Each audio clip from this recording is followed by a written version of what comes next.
In Lebanon, the drums of war are getting louder. This is Dahiyeh, the heart of Hezbollah in the southern suburbs of Beirut.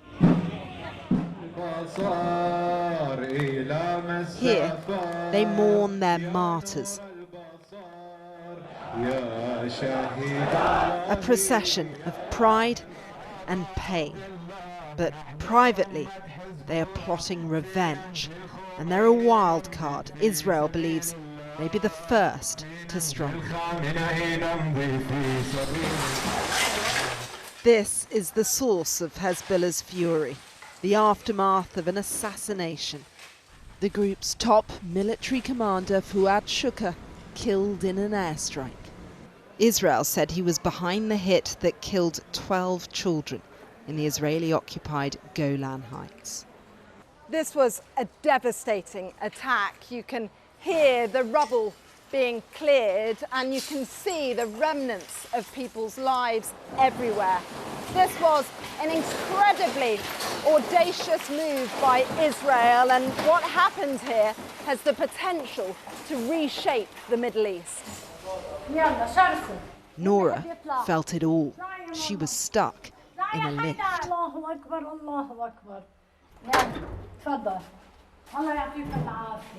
The blast ripped through the 65-year-old's home. The portrait of her two brothers who died fighting Israel, one of the few things still intact.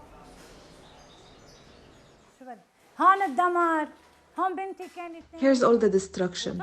My daughter was sleeping here when the explosion happened, but at that very moment she'd gone to the other room. When it hit, she couldn't see a thing.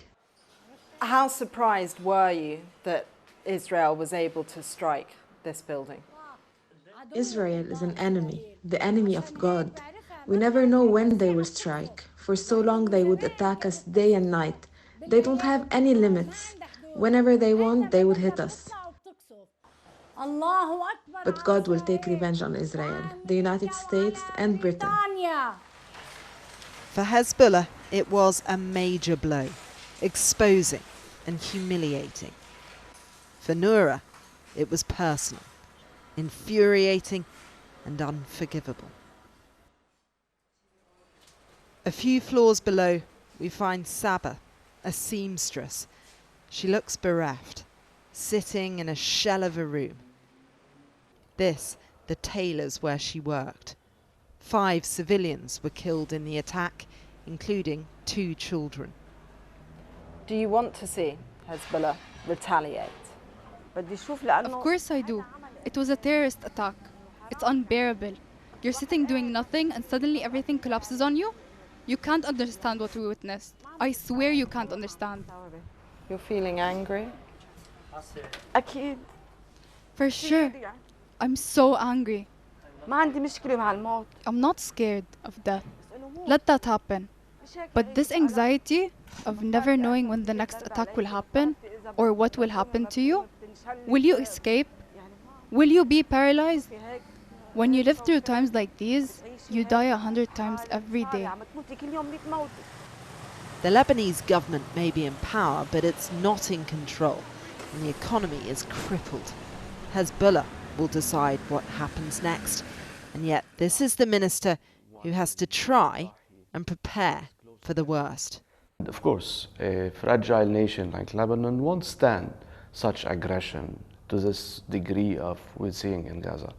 But we have to be prepared. We pulled ourselves together to really work on advancing our preparedness, whether the healthcare or logistics or having food, fuel and other stuff, to a certain level that we can actually absorb such aggression in the first instances of an Israeli attack on Lebanon.